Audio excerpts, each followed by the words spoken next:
homesteading is the idea of like providing for yourself as much as you can. And it is urban though, so urban homesteading is kind of a key component of that. So we're not living in the wilds of Alaska or somewhere in the mountains where we're really dependent on having to work really hard for everything. We can sort of fall back on the comforts of society if we want to. The goal is more an idea of self-sufficiency, not necessarily saving money, because we really don't save money.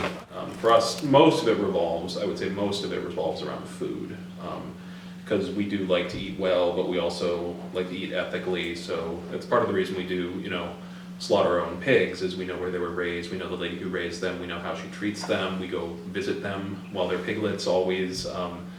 And then, so we know where the meat came from, that it lived a good life and wasn't, raised in a factory farm operation, which we don't terribly like.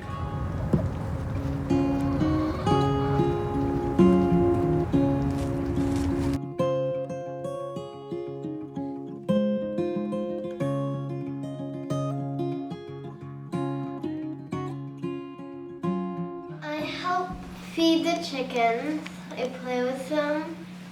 They're just so pretty. The chickens. So we've had chickens for, I think, about 4 years now. I think we first got them in 2010. We got them kind of just as an experiment. We wanted to try chickens for a while, and our daughter Lil loves them. She adores the chickens. She loves playing with them and having a good time with them. But they're nice to have for egg production. The fresh eggs are pretty hard to beat, and it's nice to just be able to walk outside and get eggs. They also do a very good job aerating the soil. They kick up the dirt, churn it around. They eat bugs, pests, insects, that kind of thing. So they're pretty useful little birds, and they're a lot less maintenance than I thought they would be at first. But we're happy with them. They're fun. They're pretty entertaining, and the eggs are pretty awesome. Then there's a lot of processing of items that we do now. So like we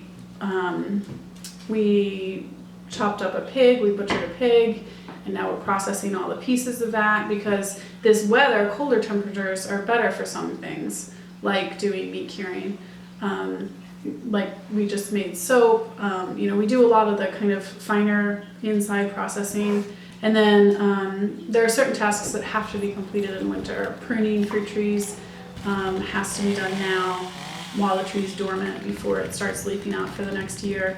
We still do tons of experimenting. I think we are the kind of people who are like, you can do that? All right, let's do it. We're gonna try it. It's amazing what people can do in small spaces. So we really try to teach people that, and then show them that, okay, here's also the potential of 2 acres, which is small in the realm of the farming world, but it still can provide, all of a family's tomatoes, plus more that we shared with other people. We never buy fresh herbs. It's all from either our garden or what's dried, and peppers, and all of those things that we can provide for ourselves. We're not producing crops for sale. We're not trying to make money off this.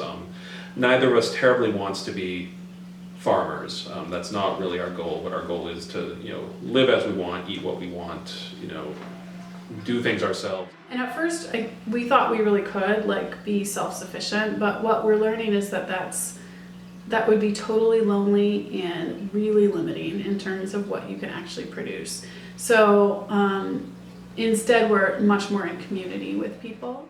I kind of had the mindset that I just wanted to do more for myself, or for our family, wanted to do more on our own without having to rely on people. So I think that's how we got where we are now.